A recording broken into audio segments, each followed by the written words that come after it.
நடுவே பொழுதும் எனது நெஞ்சில் நீங்காத எனது குருவின் திருவடிகளை வழங்குகின்றேன். வைணவ ஆச்சாரியர்களின் அருளிச் செயல்கள். பெருமாள் எப்போவுமே அற்புதமான கருணை வடிவானது. அவருடைய கருணையை போதிக்கிற குரு பரம்பரை பற்றி தான் நம்ம இன்னைக்கு பேச போறோம்.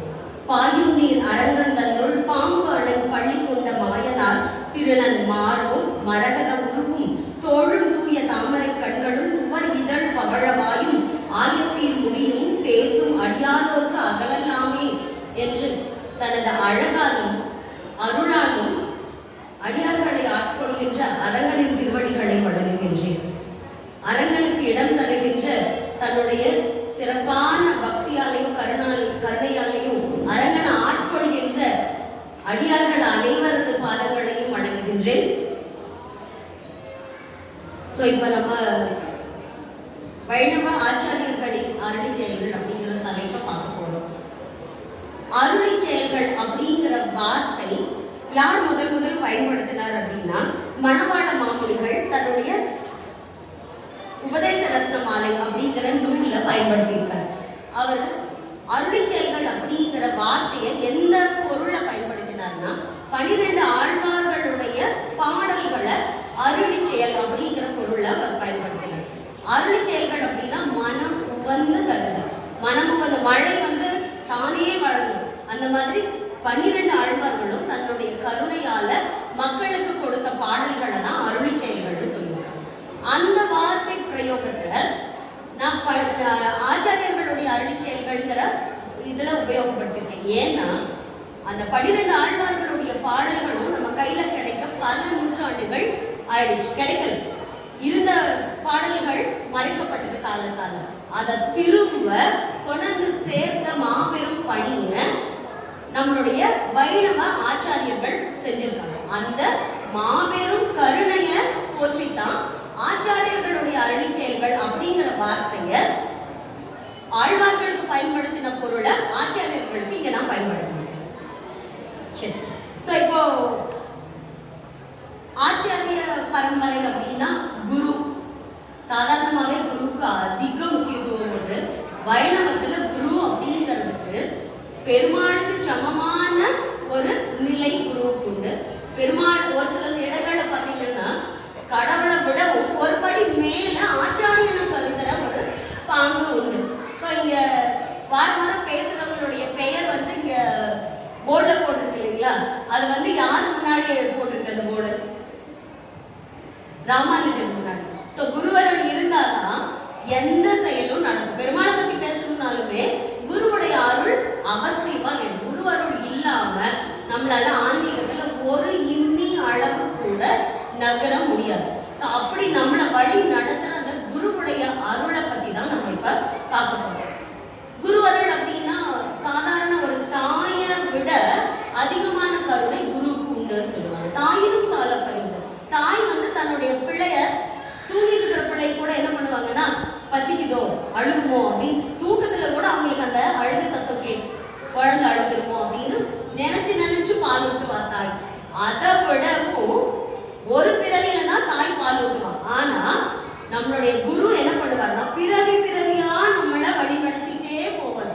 இந்த ஆன்மாவை கடை தேற்றணும், எப்படியாவது அதை ஒரு வழிக்கு கொண்டு வந்துடணும்னு ஓயாம நம்ம மேல கருணையோட இருக்கிறவர் குரு.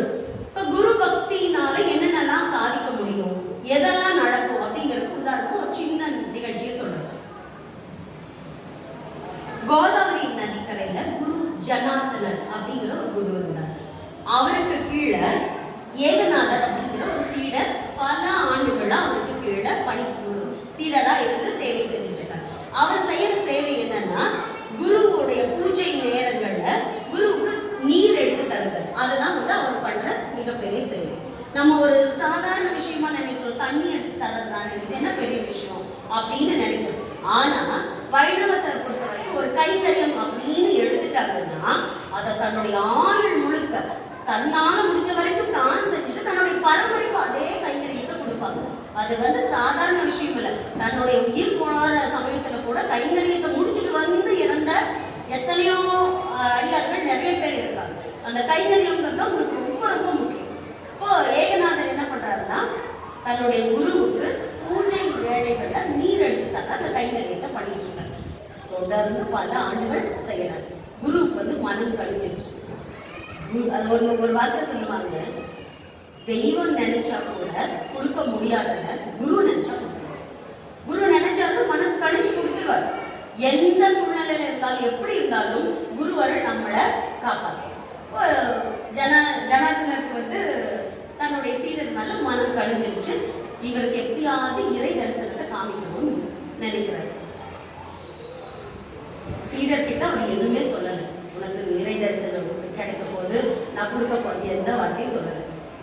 வழக்கம் போல ஏகநாதர் என்ன பண்றாரு, குருவுக்கு சேவை செய்யற அந்த வேலையை செஞ்சுட்டு இருக்காரு.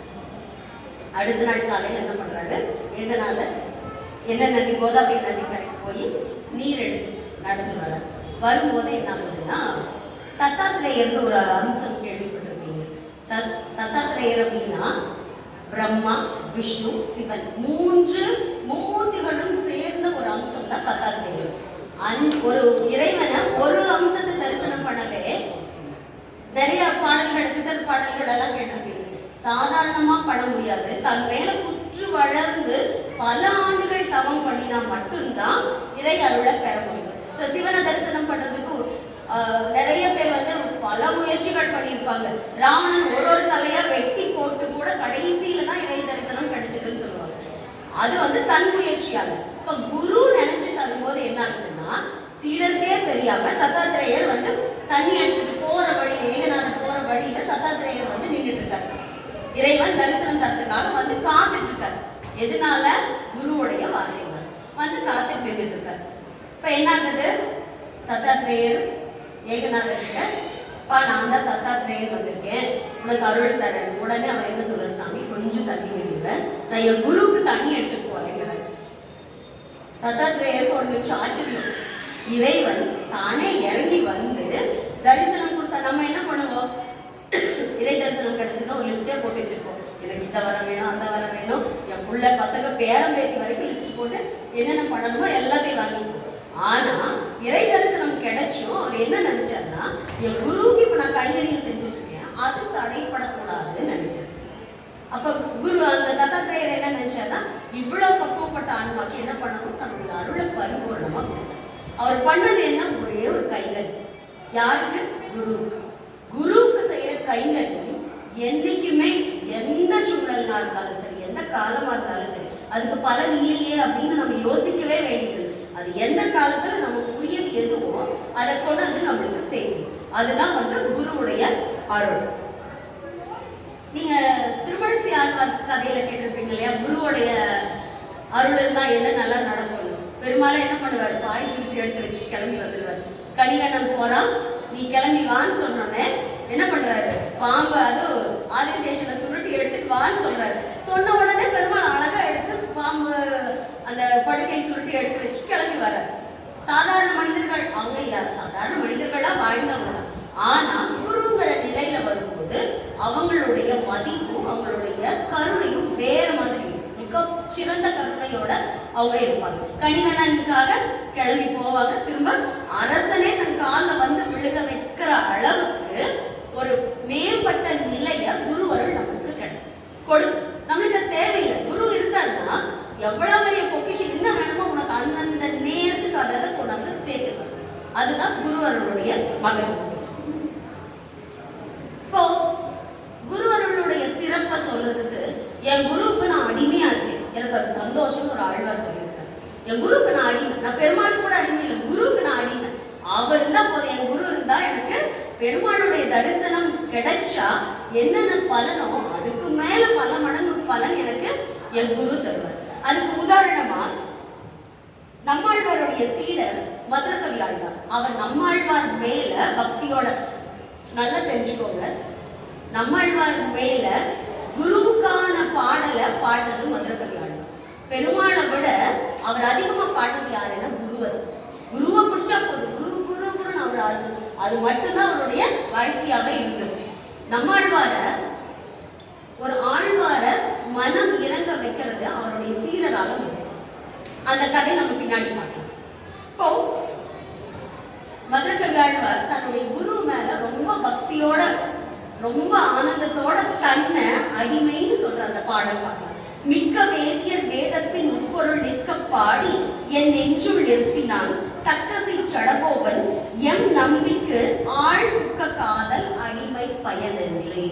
ஆழ்புக்க காதல் அடிமை பயனன்றே. என்னோட வாழ்க்கை பயன் என்ன, என் குருவுக்கு நான் அடிமையா இருக்கிறதுன்னு ஒரு ஆழ்வாரே சொல்லியிருக்காருன்னா அந்த குருவோடைய பக்தியோடைய மகத்துவம் எவ்வளவு பெருசுங்கிறது நம்மளுக்கு தெளிவா புரியும்.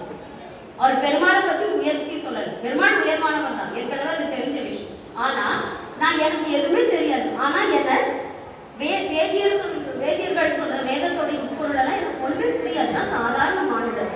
ஆனா என்ன என் மீது கருணையை வச்சு என் குரு எனக்கு வேத சாரங்கள் அத்தனையும் என் மேல கருணையோட எனக்கு சொல்லி கொடுக்குறாருன்னா அந்த குருவுக்கு என்ன தகுதியுடையவரை ஆக்குனது யாரு, என்னோட குரு. ஸோ அந்த குருவுக்கு நான் அடிமையா இருக்கிறேன், அடிமை பயனற்ற அடிமையா வாழ்ந்தாலே எனக்கு போதும்னு ஒரு ஆழ்வார் சொல்லும் போது குரு பக்தியினுடைய மகத்துவம் நம்மளுக்கு எளிமையா தெளிவா புரியும். சரி, ஸோ வைணவ ஆச்சாரிய பரம்பரை எங்க ஆரம்பிக்குது அப்படின்னா பெருமாள் பிராட்டி விஸ்வக்சேனர் நம்மாழ்வார்ல இருந்து தொடங்கும். இதுல பெருமாள் பிராட்டி விஸ்வக்சேனர் எல்லாம் இறை நிலையில இருக்கிறாங்க, நம்மாழ்வார் ஆழ்வார் நிலையில இருக்கிறாங்க. ஸோ அடுத்து வரது யாருன்னா நாதமுனிகள்ல இருந்து வைணவ ஆச்சாரிய பரம்பரை. நாதமுனிகள் அப்படின்ற ஒரு பெயர் சாதாரண ஒரு பெயரே கிடையாது. இவருடைய வரலாறு படிக்க படிக்க நம்மளுக்கு அவ்வளவு ஆச்சரியமா இருக்கு.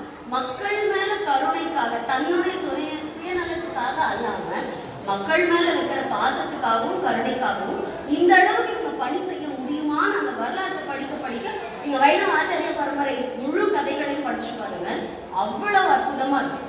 மக்கள் மேல இவ்வளவு கருணையும் இவ்வளவு பக்தியும் வைக்க முடியுமா? இப்ப நம்ம என்ன நினைப்போம், நம்மள முன்னாடி இருக்கிறவங்களை பத்தி யோசிப்போம். இனி வர பல தலைமுறைக்கு அப்புறம் கூட அவங்களுக்கு அருள் கிடைக்கணும்னு யோசிச்சோம். இனி ஏதோ ஒரு ஜெனரேஷன் எப்ப வந்தா என்ன, யாரை பத்தி நம்ம ஏன் யோசிக்கணும்னு இல்லாம அத்தனை பேருக்காகவும் கருணையோட யோசிச்சவர் நாதமுனிகள். நாதமுனிகள் அப்படிங்கிற ஒருத்தர் மட்டும் இல்லைன்னா நம்மளுக்கு ஆழ்வார்களுடைய அத்தனை பாசுரங்களும் கிடைக்காம போகும். அதுக்காக தன்னுடைய அவ்வளவு கஷ்டப்பட்டு அரும்பாடுபட்டு அந்த ஆழ்வார்களுடைய பாசனங்களை நம்மளுக்கு கொண்டாந்து செய்திருக்காரு. ஆனா அதனுடைய மகத்துவம் நம்மளுக்கு புரியுதா, இந்த காலத்துல புரியுதாங்கிறது தெரியல. ஆனா புரிஞ்சு படிச்சா ஒரு பாசனமும் பேரற்புதமான பாடல்கள். தமிழே ரொம்ப அழகா இருக்கும். சாதாரணமா தமிழ் பாடல்கள் அவ்வளவு அழகா இருக்கும். அதுல பக்திங்கிற அந்த சுவை சேர்ந்துச்சுன்னா சர்க்கரை பந்தல்ல தேய்மாறி பொழிஞ்சதுன்னு சொல்லுவாங்க, அந்த மாதிரி அந்த பக்தி சுவையோட வர்ற தமிழ் இன்னும் பேரற்புதமா ரொம்ப ரொம்ப சுவையா. அதை ரசிச்சு புரிஞ்சு படிச்சு பாத்தீங்கன்னா நம்மளுடைய எண்ணம் மனோநிலை எல்லாமே மாறுறதுக்கான ஒரு வழியை அது காமிக்கும். சரி, நாதமுனிகளுடைய வரலாற்றை பார்க்கலாம். இவர் பிறந்த காலம் கிபி 824, கடலூர் மாவட்டம் வீரநாராயணபுரம் அப்படிங்கிற காட்டு மன்னார் கோவில், அங்கதான் இவர் பிறந்தாரு. இவர் வைணவ பரம்பரை. ஸோ அவங்களுக்கு கைங்கரியம் செய்யறதுதான் மிக முக்கியமான ஒரு தொழிலா, எல்லாமே இறையை சார்ந்து பெருமாளை சார்ந்தது அவங்களுடைய வாழ்க்கை முறையே அமையும். இவங்க என்ன பண்ணினாங்கன்னா இறைவனுக்கு இந்த காட்டுமன்னார் கோவில் இருக்கிற இறைவனுக்கு வீரநாராயண பெருமாளுக்கு சேவை செய்யற கைங்கரியம் செய்யற அந்த பணியை தொடர்ந்து பல வருடங்கள் செஞ்சுட்டு இருந்தாங்க. இப்போ அவங்களுக்கு திடீர்னு வடநாட்டு யாத்திரை போகணுங்கிற ஒரு எண்ணம் வந்தது. வடநாட்டுல இருக்கிற நிறைய பெருமாளுடைய ஆலயங்களுக்கு போய் தரிசனம் பண்ணாங்க. அங்க கோவர்தனபுரம் அப்படிங்கிற இடத்துல இருக்கிற பெருமாள் கோவில்ல பல வருடங்கள் தங்கி இருந்து அங்க சேவை செஞ்சாங்க. இவர் கஜானனர் அம்சம்னு சொல்லுவாங்க. அப்புறம் இவருக்கு இவரோட சிறப்பு என்ன அப்படின்னா யோக வித்தை, தேவகானம், இது ரெண்டும் தெரிஞ்சது. இன்னொன்னு தமிழ் பாசுரங்கள், அதாவது 12 ஆழ்வார்களுடைய பாசுரங்கள்ல தேவகான இசையில மட்டும்தான் இசைக்கும். பெருமாள் எவ்வளவு அழகா இவரை டிசைன் பண்ணி கொண்டாந்த மாதிரி இருக்கு. பிறப்புலயே இவரை இதுக்காக தயார் பண்ணி கொண்டாந்த மாதிரி இருக்கு. அது ஏன் அப்படிங்கறத அடுத்தடுத்து வர்றப்ப நான் சொல்றேன். இப்ப இவர் வடநாட்டு யாத்திரை போயிட்டாரு, போய் அங்க சேவை செஞ்சுட்டு இருக்காரு. இவருடைய நோக்கம், பிறப்பினுடைய பொருள் என்னன்னா அந்த ஆழ்வார்களுடைய பாடல்களை திரும்ப கொண்டாந்து சேர்க்கணும். ஆனா இவர் பாட்டுக்கு அங்க அமைதியா பணி செஞ்சுட்டு இருந்தாருன்னா அவருடைய பிறப்பினுடைய நோக்கம் நிறைவேறாது.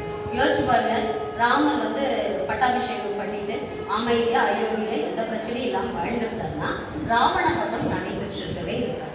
ஸோ ஒரு ஒரு பிறப்புக்கும் ஒரு காரணத்தோட பெருமாள் நம்மள அனுப்பி வைக்கிறார்.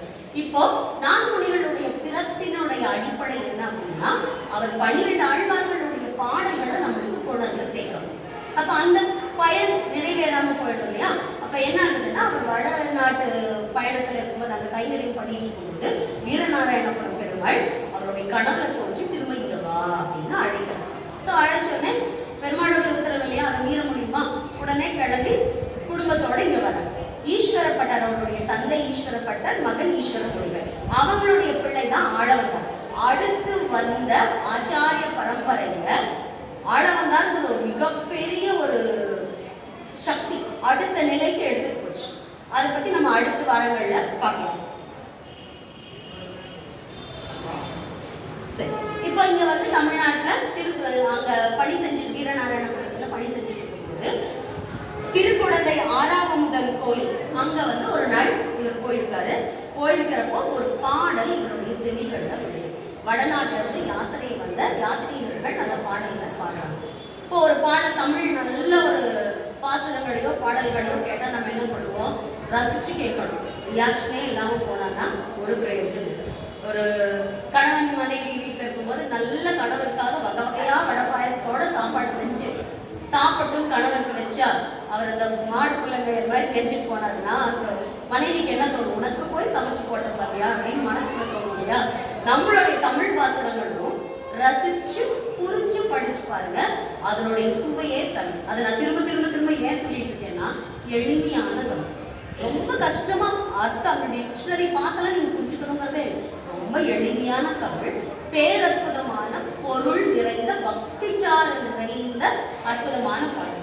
அந்த பாடல் அவர் காதல விழுந்தோன்னா அவருடைய வாழ்க்கையில அது மாத்திச்சு. அது என்ன பாடல் அப்படின்னு பார்க்கலாம்.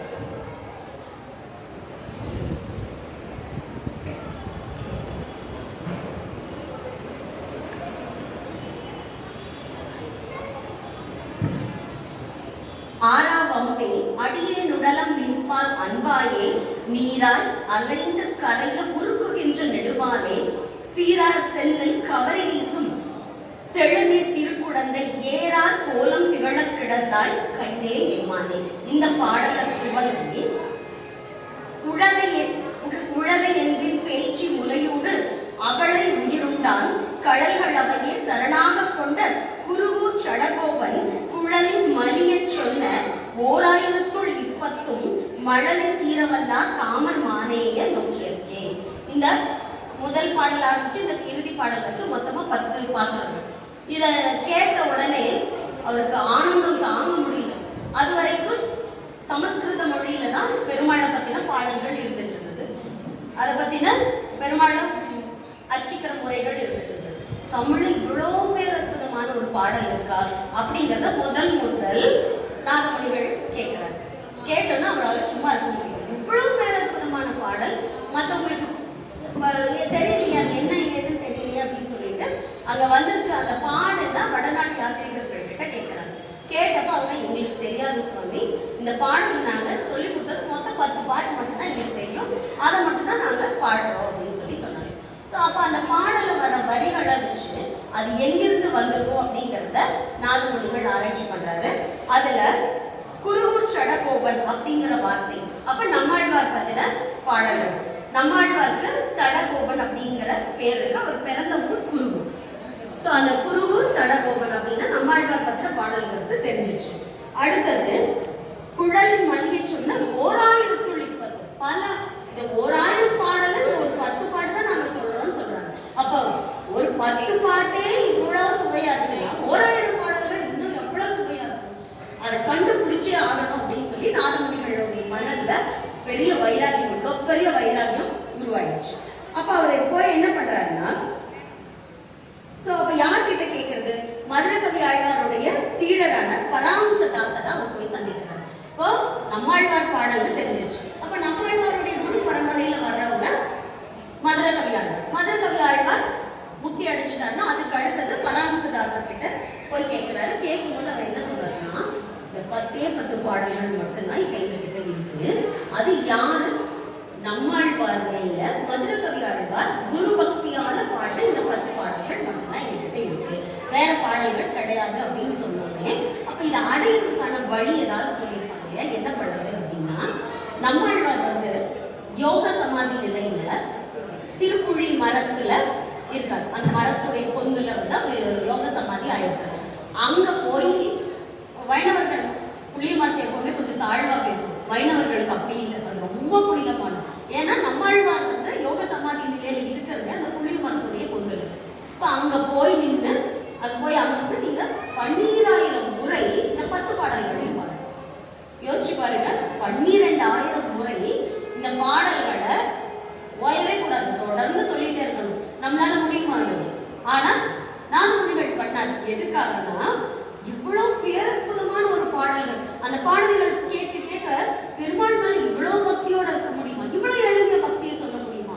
இவ்வளவு அழகா அவனுடைய திருமேனி அழக, பாதாதி கேசம் கேசாதி பாதம்னு அவ்வளவு வரிச்சு சொல்லியிருக்காங்க. இவ்வளவு அழகான பாடல் இருக்கே, இத வந்து எல்லாத்துக்கும் கிடைக்கணும்.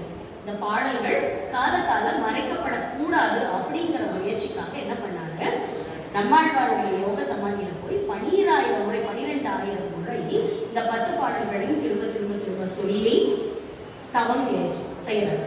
அந்த தவத்துக்கு எப்பவுமே குரு எதுக்கு இறங்குவாருன்னா, தனக்காக கேட்ட இறங்க மாட்டார், மற்றவங்களுக்காக கேட்கும்போது குருக்கு மனசு ஆனந்தமாயிரும். அடடா, மற்றவங்களுக்காக இறங்குற ஒரு ஆன்மா இருக்கே, அதுவும் தனக்கு இல்லாம மற்றவங்களுக்காக இவ்வளவு கஷ்டப்படுதுன்னு நம்மாழ்வார் மனம் இறங்கி நாதமுனிகளுக்கு குரு கிட்ட கேட்டீங்கன்னா அளவா தர தெரியாது, அப்படியே அள்ளி கொட்டிடுவார்.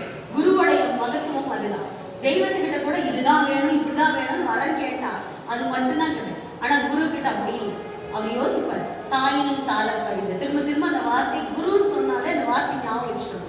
ஏன்னா ஒரு அம்மாவுக்கு தான் தெரியும் தன்னோட குழந்தைக்கு எப்பப்ப எதாவது பண்ணலாம் அப்படின்னு 1000 யோசனை பண்ணுவாங்க. ஒரு சிலர் என்ன பண்ணுவாங்கன்னா, குழந்தை பிறந்தவங்க நகைசீட்டு போட்டு வைப்பாங்க. நம்ம ஊர் தாய்மார்களுடைய எண்ணம் வந்தது, நகைசீட்டு போடுவாங்க, அதை பண்ணுவாங்க, படிக்கிறதுக்கான செலவு எல்லாத்தையும் யோசிப்பாங்க இல்லையா? அது தாயுடைய மனநிலை. தன்னுடைய பிள்ளைக்கு எதிர்காலத்துல என்ன தேவைப்படுங்கிற வரைக்கும் ஒரு தாயால யோசிக்கணும். குரு என்ன பண்ணுவாங்கன்னா, தன்னுடைய பிள்ளைக்கு தன்னுடைய சீடனுக்கு இந்த பிறவியில் இல்லை அடுத்த பிறவியில் என்ன தேவைப்படும், அதுக்கடுத்த பிறவியில் என்ன தேவைப்படுங்கிற வரைக்கும் குரு யோசிப்பார். அப்படி யோசிச்சு நம்மாழ்வார் வந்து மிகப்பெரிய வரங்களா அவருக்கு தரார். என்னன்னா, பிரபந்த பாடல்கள் அத்தனையும் கொடுக்கிறார். அதனுடைய பொருளோட சேர்த்து சும்மா வெறும் பாடல் மட்டும் தரல, அதுல ஒரு சந்தேகம் வர அதனுடைய பொருளோடையும் அஷ்டாங்க யோக ரகசியத்தையும் அருள். மிகப்பெரிய பொக்கிஷத்தை குரு அருளால நாதமுனிகள் வாங்கிட்டார். எப்படி 12,000 முறை அந்த நம்மாழ்வாருடைய பாடலை ஓதி அந்த வரத்தை அவர் வாங்கிட்டார். எது ஆழ்வாருடைய பாடல்கள், அதனுடைய பொருள், அஷ்டாங்க யோக ரகசியம், இந்த இத்தனை வரங்களையும் அவர் வாங்கியாச்சு. இப்போ வாங்கின வரத்தை எப்படி பயன்படுத்த முடியும்? தனக்காக வாங்க, மற்ற மக்களுக்காக, தனக்கு அப்புறம் வர தலைமுறைக்காக அவர் வாங்கினார். ஸோ அப்ப வாங்கினதை என்ன பண்ண முடியும், என்னென்ன பண்ணலாம் அப்படிங்கிறது மிகப்பெரிய பணி. அங்க அவர் செஞ்ச பணி தமிழர்கள் மட்டும் இல்ல, தமிழ் சமுதாயமே அவர் பாதத்துல விழுந்து வரலாம், அந்த அளவுக்கு முடிச்சிருந்த பணிகளை அவர் செஞ்சிருக்கார். கிட்டத்தட்ட 3500 ஆண்டுகள் அந்த பாசுரங்கள், தூய தமிழால உருவாக்கப்பட்ட அந்த பாசுரங்கள் மக்களுக்கு தெரியாமையே அத திரும்ப கொண்டு இருள மறைஞ்சத திரும்ப கொண்டு சேர்த்த பணியில நாதமுனிகள் சிறப்பா செஞ்சார். சைவத்துல இதேதான் 4000 திவ்ய பிரபந்தங்கள் இருக்கு இல்லையா, சரி 12 திருமுறைகள், அத காலத்தால மறைக்கப்பட்டதை திரும்ப கொண்டு சேர்த்தார். தமிழ் வந்து தனக்குரியதை தானே கொண்டு சேர்த்து, அதுக்கு யாரால கொண்டு வரணுங்கிறத வந்து இறைவன் தீர்மானிச்சிட்டார். ஸோ 12 ஆழ்வார்களுடைய பாசனங்கள் யாரால கொண்டு சேர்க்கப்பட்டது? நாதமுனிகள். 3500 யோசிச்சு பாருங்க, 3500 வருடங்கள் அந்த பாடல்கள் வந்து யார் கண்ணே கிடைக்காம தவம் பண்ணிட்டு இருக்கு. இனிமே நாதமுனிகளால கொண்டு வரப்படணும், கொண்டாந்து அதை சேர்த்தாச்சு. அவர் என்ன பண்ணிட்டாருன்னா, பிரச்சார பணியா அதை மக்கள் இடத்துல கொண்டு வந்து சேர்த்தார். இப்போ அரையர் சேவை அப்படின்னு கேள்விப்பட்டிருப்பீங்க இல்லையா? அரையர் சேவைனா தமிழ் பாசுரங்களை அரையர்கள் வந்து ஓதி பெருமாளுக்கு வந்து எப்பவுமே தமிழ் ரொம்ப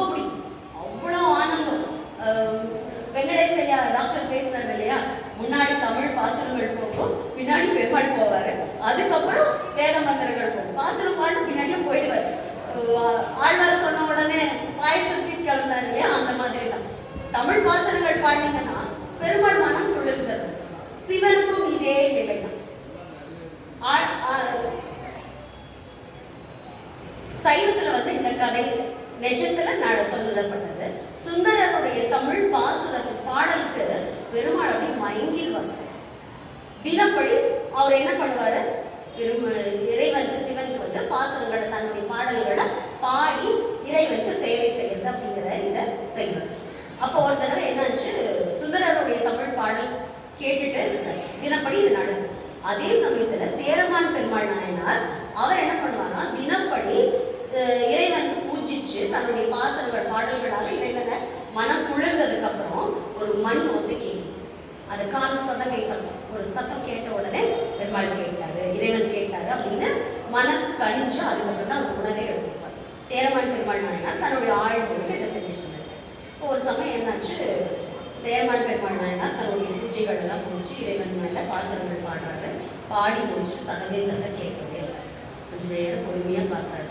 சதங்கை சத்தம் கேட்கவே இல்லை. என்னாச்சுன்னு தெரியல. அப்புறம் என் பாட்டுல தப்பா இல்லை என் பக்தியில குறைவா? ஏன்னா நம்ம ஒரு சாதாரணமா நினைக்கிற ஒரு பாட்டு தானே, ஒரு கைங்கரியம் தானே, ஒரு குடம் தண்ணி கூட எடுத்துட்டு போறது, இதுல என்ன பெரிய விஷயம் நினைக்கிறோம். ஆனா அவங்களுடைய முழுமையான பக்தி சிரத்தைங்கிறது என்ன ஆகும்னா இறைவனையா அசைச்சு பார்க்குற அளவுக்கு வலிமை நிறைந்ததா மாறி. ஒரு சாதாரண ஒரு விஷயம் நம்ம நினைக்கிறோம், ஆனா அதனுடைய வலிமை வேற. அவங்க மனம் முழுமையா ஒருமையா செய்யறதுனால அதுக்கு மிகச்சிறந்த வலிமை கிடைக்கும். இப்போ சேரமான் பெருமாள் நாயனார் கொஞ்ச நேரம் யோசிக்கிறாரு, கிடைக்கல, சத்தம் கேட்கிறாரு. சரி, இனி நான் உயிரோட இருக்க மாட்டேன். இது இறைவனுக்கு என் பாடல் ஓப்பா இல்லை. இத்தனை வருஷம் கேட்டாரு, இப்ப கேட்கலையே, சதங்கை சத்தம் கேட்கலன்ட்டு டக்குன்னு கத்தி எடுத்து கழுத, இனி நான் உயிரோட இருக்க மாட்டேன்னு தன்னுடைய உயிரை மாய்த்து கொள்ள அந்த சமயத்துல சேரமான் நிற்கன்னு ஒரு குரல் கேட்குது. என்னன்னா, நான் உன் பாட்டை ரசிக்காம இல்லை, உன் பாட்டை கேட்டேன், சுந்தரனுடைய தமிழ் பண்ணல மயங்கிட்டேன், அதனால எனக்கு ஒரு சதங்கை சத்தம் ஏற்படுத்த எனக்கு மறந்து போச்சுன்னு சொல்றேன். அப்படியே சேரமான் பெருமாள் நாயனாருக்கு அப்படியே புல்லரிச்சிருச்சு. ஒரு தமிழ் இசையால இறைவனை மயக்க முடியும்னா அவர் எப்பேற்பட்ட அடியாரா இருப்பார். அவருடைய தமிழ் பாசுரம் எப்பேற்பட்ட சுவையும் பக்தியும் நிறைஞ்சதா இருக்கும் அப்படின்னு அவர் மனம் ஆச்சரியப்பட்டு அப்பவே கிளம்பி என்ன பண்றாரு, தமிழ்நாட்டுக்கு சுந்தரரை தரிசிக்கிறார். அவங்க ரெண்டு பேரும் பல திருப்பணிகளை செஞ்சுதான் வரலாறு. அதே நிகழ்வு தான் பெருமாள் தமிழ் பாசுரங்கள் நல்லா அப்படியே கணிஞ்சு மனம் கணிஞ்சு பக்தியோட பாடினீங்கன்னா சந்தோஷமா ரசிச்சு கேட்டு கிளம்பி வந்துடுவார் பெருமாள். அவருக்கு வேற எதுவுமே வேண்டாம். நீங்க விதவிதமா லட்டு பிரசாதங்கள் செய்ய வேண்டாம். தமிழ் பாசுரம் மனசுரி ஒரு பாசுரம் பாடுங்க போதும். நம்ம மார்கழி மாதத்துல திருப்பாவை இதெல்லாம் பாடுறோம் இல்லையா, பெருமாள் கேட்கலன்னு நினைப்பாங்க. நீங்க மனசு முழு மனதோட இறைவனுக்கு ஓப்பானது எதுன்னா, நான் ஏதோ ஒரு வேலை செஞ்சுட்டே சொல்லிட்டு இருக்கிறது கேட்காது. முழுமையா மனம் வேற எந்த இடத்துலயும் சிதறாம ஒருங்கிணைஞ்சு இறைவனுடைய திருவடியை நினைச்சு நீங்க செய்யற ஒரு காரியமும் இறைவனுக்கு மிக உபப்பாடும். கண்டிப்பா அவருக்கு தெரியும், அவர் கேட்பார். அது நிச்சயமா நடக்கிற விஷயம். அதுக்கு உதாரணம் தான் நம்ம பார்த்தோம் இல்லையா, சேரமான் பெருமாள் நாயனார் கதையில முழு மனதோட செஞ்சா அது இறைவனுக்கு ஓப்பன். இப்போ அரையர்கள் சேவை அந்த விஷயத்தை நாதமுனிகள் ஏற்படுத்துறார். பெருமாளுக்கு ஓப்பான அந்த பாடல்களை தொடர்ந்து மக்கள் முன்னாடி மக்களுக்கு கொண்டு சேர்க்கிறத யார்கிட்ட கொடுத்தாருன்னா மேலையகத்தாழ்வார் கீழையகத்தாழ்வார் அப்படிங்கிற ரெண்டு பேர்த்துக்கிட்ட அந்த பணியை கொடுக்குறார். தமிழ் பாசுரங்களை அந்த மொத்தமா வந்த பாசுரங்களை தனித்தனியா பிரிச்சு அந்த பாடல்களுடைய முதல் வரிகளை அடிப்படையாக வச்சு அதை பிரிச்சு 12 ஆழ்வார்களுடைய பாசுரங்களும் வகைப்படுத்தின அத்தனை பணியும் நாதமுனிகள் செஞ்சாங்க. இப்போ இதுக்கு அடுத்த நிலைக்கு கொண்டு போகணும், மக்கள் கிட்ட கொண்டு போய் சேர்க்கணும். அதுக்கு 2 சீடர்களை நாதமுனிகள் தேர்ந்தெடுத்தார். முதல்ல குறுகை காவலப்பர், அடுத்தது புண்டரீகாட்சர். புண்டரீகாட்சருக்கு உயிர் கொண்டார்னு இன்னொரு பேரு, அது குருவே மகிழ்ந்து கொண்ட பேர். இப்போ குறுகை காவலப்பருக்கு யோக வித்தைய பெருமாள் கிட்ட 2 வரம் வாங்கினார் இல்லையா, என்னென்ன வரும் கேட்கலாம். 2 வரம் வாங்கினார் இல்லையா, என்னென்ன வரும்? நம்மாழ்வார் கிட்ட நாதமுனிகள் வாங்கின 2 வரம், யோக வித்தையும் யோக வித்தையோடைய ரகசியம் 12 ஆழ்வார்களுடைய பாடல்கள். ஸ்டூடெண்ட்ஸா இருக்கீங்களே, கொஞ்சம் முழுக்காக தொடங்க.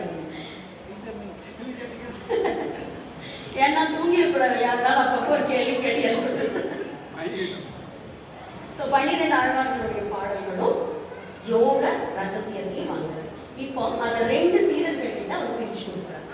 குருடி காவலர் கிட்ட யோக ரகசியங்களையும், அடுத்தது புனரி காற்றல் கிட்ட அவர் நேரடியா கொண்டு போய் அதை 12 ஆழ்வார்களுடைய பாசங்களை அவர் கொடுக்கல நேரடியா. ஏன்னா ஆழ்வார்களுடைய பாடல்களை கொண்டு சேர்க்கிறது சாதாரண காரியமே கிடையாது.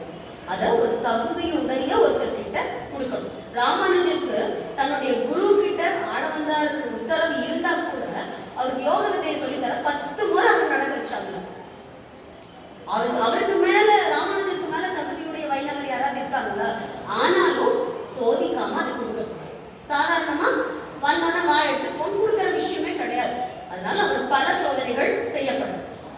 அதே மாதிரி புனரி காட்சிக்கு நாதமுனிகள் கேட்கிறார், உனக்கு யோக வித்தை வேணுமா அல்லது இந்த ஆழ்வார்களுடைய பாசுரங்கள் வேணுமா அப்படின்னு ஒரு கேள்விய முன்னாடி வைக்கிறார்.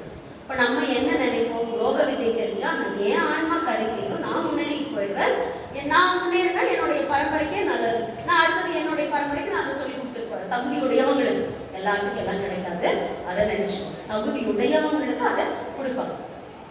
சரி கொடுத்தரலாம் அப்படின்னு யோக விதை வேணுமா இல்ல தமிழ் பாசுரங்கள் வேணுமான புண்டரி காட்சிகிட்ட கேட்கிறார். அவர் மனம் குருவை விட இன்னும் மனம் இறங்கினவர்.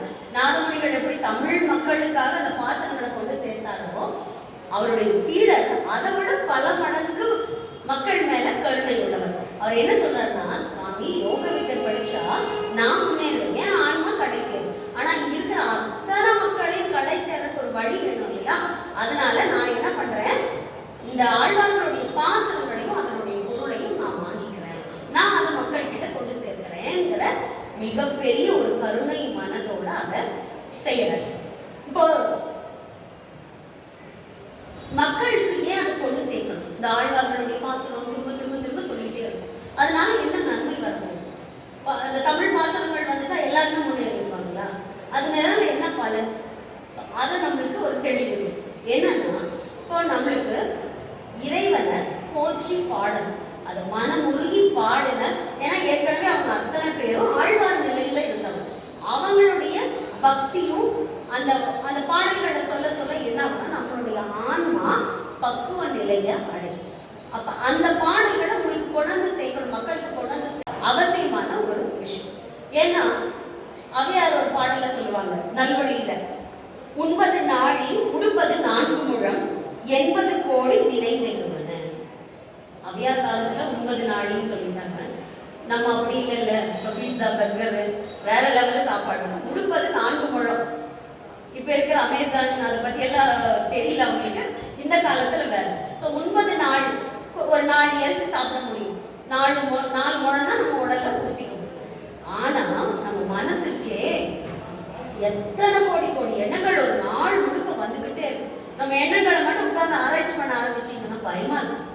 நம்ம மனசா இது இவ்வளவு குப்பை தொட்டி, இவ்வளவு கேவலமா இருக்கே அப்படிங்கிறதெல்லாம் நம்ம மனசுல வர்ற எண்ணங்களை கொஞ்சம் ஆராய்ச்சி பண்ணீங்கன்னா போதும். ஒண்ணு வேண்டாம், ஒருத்தர் எல்லாம் நல்லா அழகா ட்ரெஸ் பண்ணிட்டு நகை போட்டு வந்தா உடனே இவளுக்கு மட்டும் எப்படிதான் இந்த டிசைன் கிடைக்கும், இவளுக்கு மட்டும் எப்படி இந்த சாரீ கிடைக்கும், வார அது கிளியாம இருக்கக்கூடாதுன்ற மாதிரி சாபு கொடுக்குற எத்தனையோ பேர் இருக்காங்க. நல்ல மனசு உள்ளவங்க நிறைய பேர் இருக்காங்க. ஒரு சிலர் சாதாரணமா பார்த்துட்டு மனசுல ஒரு ஏக்கத்தோட போயிடுவாங்க, அவ்வளவு. ஆனா நம்மளுடைய மனம் எப்படி வரும்னா, பல கோடி கோடி கடல் எப்படி அலை ஓயாம அடிச்சுட்டு இருக்கோ அந்த மாதிரி நம்மளுடைய மனசுல வர்ற எண்ணங்களுக்கு ஒரு எல்லையே கிடையாது. நீங்க அடக்கி பாருங்க, நான் என் மனசுல எண்ணமே வராம நான் அடக்கிறேன் நினைச்சிட்டீங்கன்னா என்ன ஆகும், அது பல மடங்கா பெருக ஆரம்பிச்சு. வேண்டாம், மனசுக்குள்ள எதுவும் நினைக்க கூடாது. இப்போ இந்த பழைய ஒரு கதை சொல்லுவாங்க, ஜோக்கா. ஒரு வைத்தியர் மருந்து கொடுத்தாங்க, இதை சாப்பிடும்போது குரங்கை பத்தி மட்டும் நினைக்காதேன்னு சொல்லி அந்த மருந்து கொடுக்குறாரு. மருந்து எடுத்தாலே என்ன ஞாபகம் வரும், குரங்கோட முகம் தான் ஞாபகம் வரும். நம்ம குழந்தைங்கிட்ட இதை மட்டும் செய்யாதேன்னு சொல்லிட்டீங்கன்னா முதல்ல அந்த வேலையை செஞ்சு முடிச்சு அதுல என்னதான் ஆகுதுன்னு பார்த்தலான்னு ஒரு ஆர்வம் வரும். இது குழந்தைங்களுக்கு மட்டும், பெரியவங்களுக்கும் நம்மளுக்கும் அதே தான். இதை செய்யாத, இது தப்பு பண்ணாதன்னு சொல்லிட்டா அதை முதல்ல செஞ்சு பார்த்தாதான் நம்ம மனசே திருப்தி ஆகும். நம்ம மனசோட இயல்பு அப்படி பல பல பல எண்ணங்கள், நல்ல எண்ணம் மட்டும்தான் வரும்னு சொல்லுங்க. ஒரு யோகிக்கே மிகச்சிறந்த ஒரு ஞானிக்கே கூட எண்ணங்களால அதை கட்டுப்படுத்த முடியாம பல பிரச்சனைகளுக்கு ஆளாயிருக்கும். அந்த எண்ணங்களை மனசை கட்டுப்படுத்துறது பௌத்த மதத்துடைய கொள்கைகள்ல அடிப்படையே என்னன்னா, உங்க மனசை நீங்க ஆராய்ச்சி பண்ணி புரிஞ்சுக்கணும், அவ்வளவுதான். மனசு அதனுடைய இயல்பு, ஏன்னா மனசை அடக்கக்கூடாது, புரிஞ்சு வெளியில வரும். புரிதலுக்கும் மனதை அடக்குதலுக்கும் நிறைய வித்தியாசம், எக்ஸ்ட்ரீம் டிஃபரன்ஸ் சொல்லுவாங்க. மனசை அடக்கினீங்கன்னா என்ன ஆகும்? தண்ணிக்குள்ள ஒரு காற்றுள்ள ஒரு பந்தை வச்சு அழுத்தினீங்கன்னா என்ன ஆகும்? அது மிக வேகமா வெளியில வரும்.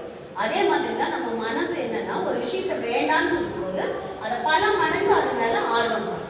அப்படி இருக்கிற மனநிலையில நம்ம இறைவன் அடையணும், நம்மளுடைய முக்கிய நோக்கி போகணும். இத்தனைக்கும் வாய்ப்பு இருக்காது. அப்ப நம்மளுக்கு யோக வித்தை தெரியாது, நான் போய் காட்டுல தவம் பண்ண முடியாது. அப்ப நான் இருக்கிற என்னுடைய சூழல்ல நான் இறைவன் அடைய என்ன வழி? எனக்கு இந்த தமிழ் பாசனங்கள், எளிமையான தமிழ்ல இருக்கிற அந்த பக்தி பாடல்கள் எனக்கு இருந்ததுன்னா, என் மனசு பெருமாள் அந்த பாடல் ஒரு நிமிஷமான மனசு கரைஞ்சு பெருமாளுடைய பாதத்தை நினைக்கும். ஒரு நிமிஷம், அது ஒரு நிமிஷங்கிறதே ஜாஸ்தி. அதுல 60 நொடிகள் இருக்கு. 60 நொடி நம்ம மனசு ஒரு இடத்துல நிலைக்க வைக்க மாட்டோம், அது ரொம்ப கஷ்டம். 2-3 நொடி வைக்கிறதே பெரிய கஷ்டம். ஆனா இறைவன் மேல பக்தி சிரத்தையோட எளிமையான தமிழ்ல சொல்லும் போது மக்களுடைய மனதுல அது ஆழமா வரும். அதுக்காகத்தான் திரும்ப திரும்ப திரும்ப அந்த நாதமுனிகள் அவங்களும் சரி, அவங்களுடைய சீடர் பரம்பரையும் சரி, மக்களுக்கு இந்த பாடல்கள் கூட சேர்த்தணும்னு அவ்வளவு பாடுபட்டது அந்த காரணத்தினால.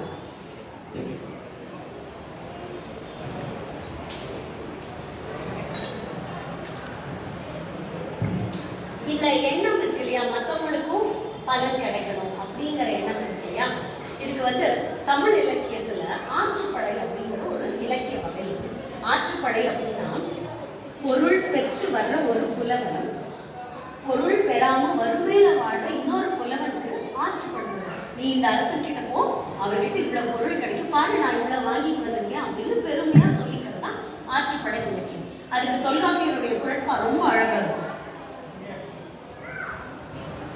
கூத்தரும் பாணரும் பொருணரும் விரலிலும் ஆற்றிடை காட்சி உடனத் தோன்றி பெற்ற பொருளை பெறார்க்கு அறிவுறுகி சென்று பயனெதிர சொன்ன பக்கமும்.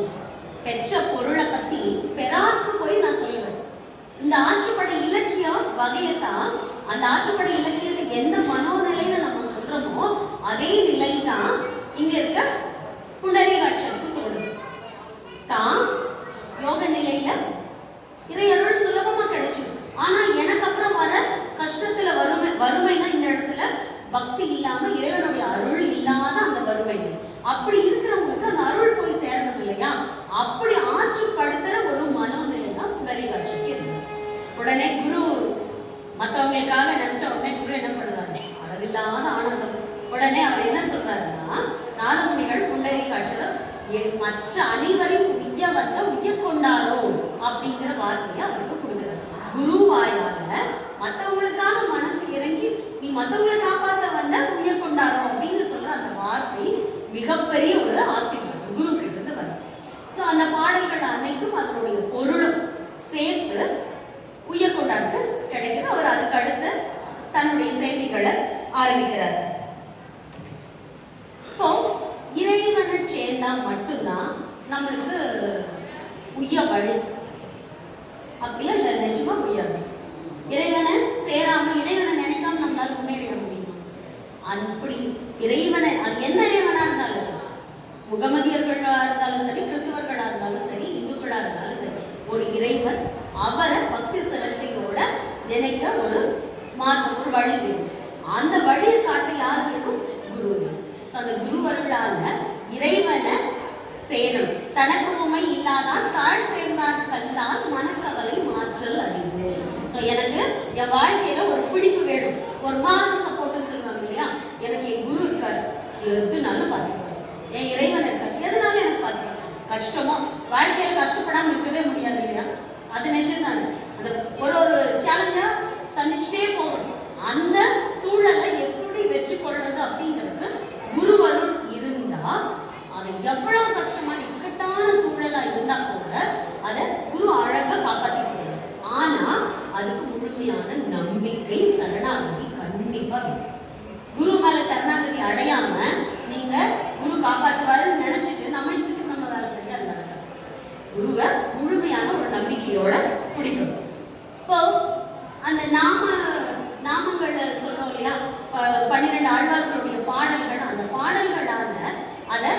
படிச்சாலும் சரி கேட்டாலும் சரி அதனால பல நன்மைகள் நம்மளுக்கு. கேட்டா எப்படி நன்மை கிடைக்கும்? கேட்கறதுனால நன்மை கிடைக்குமா? அதுக்கு ஒரு விஷ்ணு புராணத்துல ஒரு அழகான உதாரணம் இருக்கு. போன டைம் பேசும்போது நான் அதை சொன்னேன், முத்கலன் அப்படிங்கிற ஒருத்தருடைய சரித்திரத்தை. இப்போ நம்ம எஸ்விடி பசுமை அறக்கட்டளை அவங்க நடத்துற அந்த 400 வாரம் அப்படிங்கிறது மிகப்பெரிய ஒரு செயல். அதுக்கு ஒரு பெரிய கடவுளை பெரிய மிகப்பெரிய ஒரு சேவை. ஏன்னா செவிச்செல்வம் அதை இறைவனுக்கு ஒருத்தரும் ஒரு விதமான கைங்கரியம் செய்யறாங்க. நம்ம உடலால உழைக்கிறோம், மந்திர சொல்றோம், இல்ல அடியார்களுக்கு சேவை செய்யறோம். இப்ப இவங்க செய்யறது என்னன்னா இறைவனுக்கு வார்த்தையால புகழால சொல்றோம். இந்த கைங்கரியம் செய்யறது மிகப்பெரிய பணி. அதுக்கான வாய்ப்புகள் மற்றவங்களுக்கு சேர்த்து கொடுக்கறது மிகப்பெரிய ஒரு பணி. அந்த வார்த்தை காதுல விழுகுது இல்லையா, போற போக்குல காதுல விழுகிற ஒரு வார்த்தை நம்மளுடைய வாழ்க்கையவே மாறும். கண்டிப்பா வாழ்க்கையே மாறும். அது அந்த வார்த்தை என்ன ஆகும்னா, இப்ப நீங்க சாதாரணமா ஒரு உளவியல் நிபுணர்கள் சொல்லுவாங்க, நீங்க வாழ்க்கையில முன்னேறணும்னா நல்ல விஷயங்களை நினைங்க, பாசிட்டிவா நினைங்க, நெகட்டிவா எந்த எண்ணமும் வேண்டாம். நம்மளுக்கு ஒண்ணு ஆரம்பிக்கிறதுக்கு முன்னாடி என்ன முடிஞ்சு போயிடும் அப்படின்னு நினைச்சா அந்த காரியம் நல்லபடியா நடக்கும். இறைவனை நினைக்க, நான் தியானத்துல நீ உட்கார போறேன்னு நினைச்சிட்டு உட்கார்ந்தா என்னத்தை நம்ம செய்ய போறோம், என்னத்தை நம்ம தியானம் பண்ண போறோம்னு யோசிச்சாலே அந்த தியானம் அப்பவே முடிஞ்சுது. இல்ல வைராக்கியம், இறைவனை நான் இன்னைக்கு கண்டிப்பா ஒரு 10 நிமிஷமாவது நான் உட்கார்ந்து தியானம் பண்ணியே தீர்வேன், வைராக்கியத்தோட நினைக்கிற அந்த மனசுக்கு தான் பலன் கிடைக்கும். ஸோ ஒரு விஷயத்த கேட்கறதுனால நம்மளுக்கு நிறைய பலன் வரும். இப்ப நீங்க எல்லாம் உட்கார்ந்து கேட்டுட்டு இருக்கீங்க, இது வீணான நேரம் கிடையாது, வீணான பொழுது. உட்கார்ந்து மெகா சீரியல் பார்க்கறது வீண், அது கண்டிப்பா சொல்லணும். மெகா சீரியலோ இல்லை படமோ அதை பார்க்கறது பொழுதுபோக்குங்கிறது கொஞ்ச நேரத்துக்கு தான். வேலை செஞ்சு ஓய்வெடுக்கிற நேரத்துல தான் பொழுதுபோக்கு. பொழுதுபோக்கே முக்கியமான வேலையை செஞ்சா அது வெட்டி வேலை.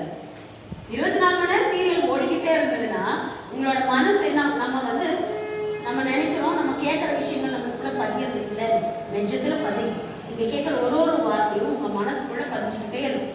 அது பதிச்சு என்ன ஆகும்னா குறிப்பிட்ட காலத்துல அது ஒரு மாறுபட்ட ஒரு அம்சமா நம்ம மனசுக்குள்ள பதிஞ்சிடும். நீங்க கெட்ட விஷயம் கேட்டாலும் சரி, நல்லது கேட்டாலும் சரி, ஒரு ரொம்ப நல்லவங்க கிட்ட இல்ல இதெல்லாம் தப்பு, நீ கெட்டவனா மாறு, இப்படி இருந்தா உன் வாழ்க்கை நல்லா இருக்காதுன்னு திரும்ப சொன்னா மனசுல என்ன ஆகும்னா, ஓ நம்ம செய்யறது இப்படி இருந்தா பிரயோஜனம் இல்லையோ, நம்ம உழைக்க மாட்டோம் அப்படிங்கிற ஒரு எண்ணம் அவங்களுக்குள்ள வரும். அதே நல்லது செய்யறவங்க நீ அருமையா செய்யலாம், இப்படியே பண்ணி சூப்பரா வருவேன்னு சொன்னீங்கன்னா அவங்களுக்குள்ள என்ன ஆகும்னா, ஓ கண்டிப்பா ஏதோ ஒரு காலத்துல இப்ப கஷ்டப்பட்டாலும் இன்னொரு காலத்துல நம்ம நல்லா வந்துருவோங்கிற ஒரு எண்ணம் அவங்களுக்கு வரும். ஸோ நம்ம கேட்கிற வார்த்தைகள், நம்ம காதுல விழுகிற வார்த்தைகளுக்கு அது ஒரு விதை மாதிரி. அந்த விதை விருட்சமா வளர்ந்தாலும் வளரும், இல்ல சாதாரணமா போனாலும் நம்ம எடுத்துக்கிற விதத்தை பொறுத்து. இப்போ ஒரு வார்த்தை காதுல விழுந்தா என்ன நடக்கும் அப்படிங்கிறது விஷ்ணு புராணம் ஒரு அழகான ஒரு பாடம் சொல்லுது. நான் தமிழ் நிறைய பாசனங்கள் சொல்றது உங்களுக்கு கஷ்டமா இருக்குன்னா சொல்லுங்க, திரும்ப நிறைய பாடல்கள் சொல்லிட்டு இருக்கேன். நமது முற்கலனும் பேச நரகில் நின்றார்கள் கேட்க, நரகமே சொர்க்கம் ஆகும் நாமங்கள் உடைய நம்பி அவனது ஊர் அரங்கம் எண்ணாது அயர்ந்து வீழ்ந்து அழிய மாந்தர் கவலையுள் படுகின்றார் என்று அதனுக்கே கவலைகின்றேன். இந்த பாடல் எழுதினது யாருன்னா தொண்டரடி பொடியாழ்வார்.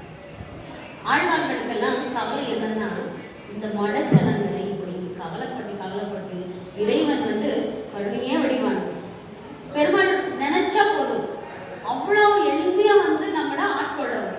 அவரை பிடிக்காம நீ என்ன பண்ணிட்டு இருக்கிற, இது இப்படி இருக்கிறாங்களே ஜனங்கன்னு நினைச்சுதான் ஆழ்வார்களுக்கு கவலை. இப்ப இந்த இதுல முற்கலன் அப்படிங்கிற ஒருத்தரை பத்தின ஒரு கதை வருது. முற்கலன் எப்படின்னா கிட்டத்தட்ட நம்மள மாதிரி நல்ல காரியமே செய்யாத ஒரு ஆள். நம்மள மாதிரினா என்ன மாதிரி வேணா சொல்லலாம். நிறைய பேர் இங்க நல்ல சேவை செய்யறவங்க இருக்கீங்க, சாதாரணப்பட்ட ஆள், எதுவுமே செய்யாது, நல்ல எண்ணமே கிடையாது. அவர் தன்னுடைய வாழ்நாள் முழுக்க நல்ல காரியங்கள் எதுவுமே செஞ்சார். ஆனா ஒரே ஒரு தடவை எல்லாரும் கோதானம் பண்ணதை பார்த்துட்டு பசுக்கிலே அந்த பசு தானம் பண்றாரு. அப்போ அதுக்கு விஷ்ணுவுக்கு சமர்ப்பணம்னு சொல்லி, பெருமாளுக்கு சமர்ப்பணம்னு சொல்லி அந்த பசுவை அந்த கயிறை பிடிச்சு அவர் கொடுத்தார். இது ஒண்ணு மட்டும்தான் தன்னுடைய வாழ்க்கையில செஞ்ச மிகப்பெரிய ஒரு செயல். மற்றது எல்லாமே இடைஞ்சலான விஷயங்கள். அப்பேற்பட்ட ஒரு நல்ல மனுஷன் இறந்து எங்க போவாரு? மோட்சம் அடைய முடியும். பண்ணது கூட கேட்டது. இப்போ என்ன ஆகிறாருன்னா நரகத்துக்கு போறாரு. ஒரு பண்ணக்காரர் போன உடனே என்ன நினைப்பாரு, நம்ம எப்படி சில்லி ஃபிங்கர் ஃப்ரையா இல்லை சில்லி ஃப்ரையா தெரியாது, அந்த அளவுக்கு நம்ம நல்ல காரியம் பண்ணியிருக்கோம். தயாரா போறாரு, அடி வாங்குறதுக்கு ரெடியா வடிவேல் மாதிரி, ஏன் இன்னும் அடிக்கல அப்படிங்கிற மாதிரி போய் ரெடியா நிற்கிறாரு. போனோன்னா அந்த காட்சிக்கு தலைகீழா மாறிடும். வரவேற்பு கொடுக்குறாங்க, உட்கார வைக்கிறாங்க. நம்மளுக்கு இதுக்கு சம்மந்தம் இல்லையே, எதனால இப்படி நம்மளை வரவேற்கிறாங்கன்னு அவருக்கு ஒரு சந்தேகம் வந்து மனசுக்குள்ள இருக்கு, ஆனா கேட்கல. உள்ள போயிடுறாங்க, போய் உட்கார வச்சு வரவேற்று பெருமாளுடைய புகழை பேசி சொல்லிட்டு இருக்காங்க. கேட்ட உடனே இவருக்கு ஆச்சரியமா இருக்கு, ஏன் நான் வந்து இதுக்கு தகுதி இல்லாத ஆளு, எனக்கு ஏன் இதை செய்யறீங்க அப்படின்னு. உடனே நீ வந்து கோதானம் பெருமாளை நினைச்சு செஞ்சுட்டே இல்லையா, அதுக்கு கொஞ்ச நேரத்துக்கு உனக்கு இந்த பலன் இருக்கும். உன்னை வந்து மரியாதையோட கவனிச்சு நாங்க நரகத்துக்கா இருந்தாலும் நாங்க வரவேற்று உபசரிக்கணுங்கிறது எங்களுக்கு அந்த அந்த நீ செஞ்ச பலனுக்குரிய நன்றி. இப்போ இவங்க பேசிட்டு இருக்கிறப்ப என்ன ஆகுதுன்னா, அந்த நரகவாசிகள் அத்தனை பேருக்காரையும் பெருமாளுக்கு செஞ்ச கைகளையும் அவருடைய நாமமும் காதல் விழுந்தோன்னா என்ன ஆகுது, நரகம் சொர்க்கமும் மாறிடும். பெருமாளுடைய பெயரை சொல்ல, அந்த நாமாவளி சொல்ல சொல்ல என்ன ஆகுதுன்னா, அந்த இடம் நரகமா இருந்த இடம் சொர்க்கமா மாறுதுன்னு விஷ்ணு புராணம் சொல்லுது. இது மிகையாவே நினைச்சாலும் திரும்ப திரும்ப திரும்ப ஒரு நல்ல விஷயங்களை சொல்ல சொல்ல என்ன ஆகும்னா, அந்த இடத்துல நல்ல அலைவரிசைகள் உருவாகும். ஸோ பெருமாளுடைய பெயரை சொல்லும் போது நரகமே சொர்க்கமா மாறினா, திரும்ப திரும்ப அந்த பாடல்களா ஆழ்வார்களுடைய பாடல்கள் நம்ம கேட்க கேட்க என்ன ஆகுதுன்னா, நம்மளுக்குள்ள பக்தி சுவை திரும்ப திரும்ப திரும்ப வரும்போது என்ன ஆகுதுன்னா, எப்பாவது ஒரு டைம் ஆகுது, பல பல நாட்கள் கேட்க கேட்க ஏதோ ஒரு நாளாவது அது வேலை செய்யும் இல்லையா, அப்படி வேலை செய்யணுங்கிற எண்ணத்துக்காக நாதமுனிகள் அவர்கள் தன்னுடைய சீடர்களான புண்டரீகாட்சருக்கும் புண்டரீகாட்சருக்கும் குருகைக்காவலருக்கும் யோக வித்தையையும் அப்புறம் 12 ஆழ்வார்களுடைய பாடல்களையும் கொடுக்கிறார். இப்போ நாதமுனிகள் இதை மட்டும் செய்யணும். குருவுக்கு தொலைநோக்கு பார்வை எப்பவுமே உண்டு. தன்னை பத்தியோ இல்லை அதுக்கடுத்த இதை பத்தியோ இல்லை, அதுக்கப்புறம் 4-5 தலைமுறை தாண்டி வர விஷயங்களை யோசிக்கணும். இப்போ இந்த கோவில் கட்டியிருக்காங்க இல்லையா, இந்த கோவிலுடைய அமைப்பு எப்படின்னா, 10,000 வருஷம் கழிச்சு ஒரு விஷயம் நடந்தா கூட இதுல அதுக்கான திட்டமிடல் இருக்கு. இப்போதைக்குன்னெல்லாம் எதையுமே பண்ண மாட்டாங்க. நம்மளுடைய முன்னோர்களுடைய எண்ணங்கள் எப்படின்னா, நிலைத்து நின்று அடுத்து வர்றவங்களுக்கு அது உதவும், காலங்காலத்துக்கு உதவும். ஒரு காலம் 2 காலத்துக்கு இல்லை, காலங்காலமா வர அத்தனை பேருக்கு அது வேலை செய்யணும், உதவணுங்கிற எண்ணத்துல பண்ணுவோம். இப்போ நாதமுனிகள் என்ன பண்றாங்கன்னா, தன்னுடைய சீடர்களுக்கு இந்த யோக வித்தையையும் மற்ற பாடல்களையும் சொல்லி கொடுக்கும்போது அவங்க கிட்ட ஒரு வாக்குறுதி பண்ணிக்கிறாங்க. என்ன வாக்குறுதினா, எனக்கு ஒரு பேரை வருவான், அந்த பேரை வைணவத்தை தூக்கி நிறுத்தக்கூடிய மிகச்சிறந்த பணியை செய்யணும், அவருக்கு வந்து நீங்க இந்த யோக வித்தையையும் 12 ஆழ்வார்களுடைய பாடல்களை அவங்களுக்கு கொடுக்கணும்னு ஒவ்வொருத்தர்கிட்டையும் வாங்கிக்கிறாங்க. ஆளவந்தாருடைய வரலாறு கேட்டீங்கன்னா அவ்வளோ அற்புதமா இருக்கும். அவர் வந்து முதல்ல இதை முடிச்சுட்டு அப்படின்னாரு. ஸோ இப்போ என்ன பண்றாரு, உய்யக்கொண்டார் குருகைக்காவலர் கிட்ட யோக வித்தையை நாதமுனிகள் சொல்லி கொடுக்குறாரு இல்லையா, அந்த யோக வித்தையை நீ என்னுடைய பேரனான ஆழவந்தாருக்கு சொல்லணும் அப்படிங்கிறத சொல்லிடுறோம். அதே மாதிரி உய்யக்கொண்டார் கிட்டையும் இந்த பிரபந்த அறிவை நீ வந்து ஆழவந்தாருக்கு கொடுக்கணும் அப்படிங்கிற உறுதிமொழியை வாங்கிட்டு 2 பேருக்கு அந்த விஷயங்களை சொல்லி கொடுக்குறாங்க. இப்போ என்ன ஆகுது, அடுத்து நாதமுனிகள், அதுக்கப்புறம் குருகைக்காவலப்பர் புண்டரீகாட்சர். இந்த குரு பரம்பரையில 2வது தலைமுறை தாண்டியாச்சு. 3வது தலைமுறை ஆளவந்தார் வர்றார். ஆளவந்தார் பிறக்கிறதுக்கான காலம் கொஞ்சம் தள்ளி போகுது. அப்போ அதுக்காக வந்து என்ன ஆகுதுன்னா, அவர்கிட்ட போய் அந்த விஷயங்களை சொல்லணும் இல்லையா, இறைவனுடைய திருவருளை சேர்க்கணும் இல்லையா.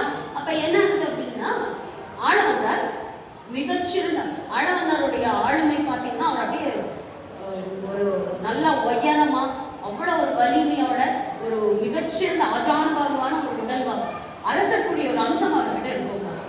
அந்த அம்சம் என்ன ஆகுதுன்னா, அவருக்கு வந்து அரச பதவியை கொடுக்கும். ஒரு வாதில் வென்று ஒரு வாதம் செய்வாங்க இல்லையா, வாக்குவாதம் செய்கிறது, அதுல வந்து தன்னுடைய வைணவ விஷயங்களை சொல்லி அதில் அவர் ஜெயிப்பார். அடுத்த வாரம் நான் அதை பற்றி டீட்டெயிலாக உங்களுக்கு சொல்றேன். ஸோ அப்போ அதில் ஜெயிச்சு ஆளவந்தார் என்ன பண்ணுவார், அரச பதவி வகிச்சார். இப்போ நாதமுனிகளுக்கு என்ன நடந்தது? அவர் வட பகுதிகளுக்கு யாத்திரை போய் அங்கேயே இருந்துடலாம் அப்படிங்கிற எண்ணத்தோட அவர் இருந்தார். ஆனா அவரை பெருமாள் திரும்ப தமிழகத்துக்கு கூட்டிட்டு வந்தார். அதே மாதிரி ஆளவந்தார் அரசாளும் போது அவரை திரும்ப இறைவனுடைய பெருமாளுடைய திருவடிக்கு கொண்டு சேர்க்கிறத மிகப்பெரிய ஒரு பணிய மணக்கால் நம்பிங்கிற ஒரு ஆச்சாரியர் செஞ்சிருக்கார். அந்த கதை மணக்கால் நம்பி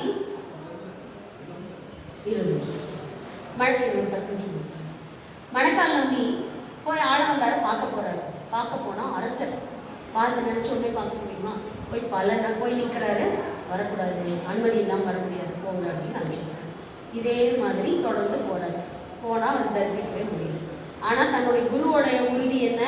இவருக்கு நீ பாசுரங்களை சொல்லி கொடுக்கணும், இறைவனுடைய பக்தி பெருமாளுடைய பக்தியில நீ அவளை திருப்பணும் அப்படிங்கிறது அவருக்கு குருவுடைய உத்தரவு.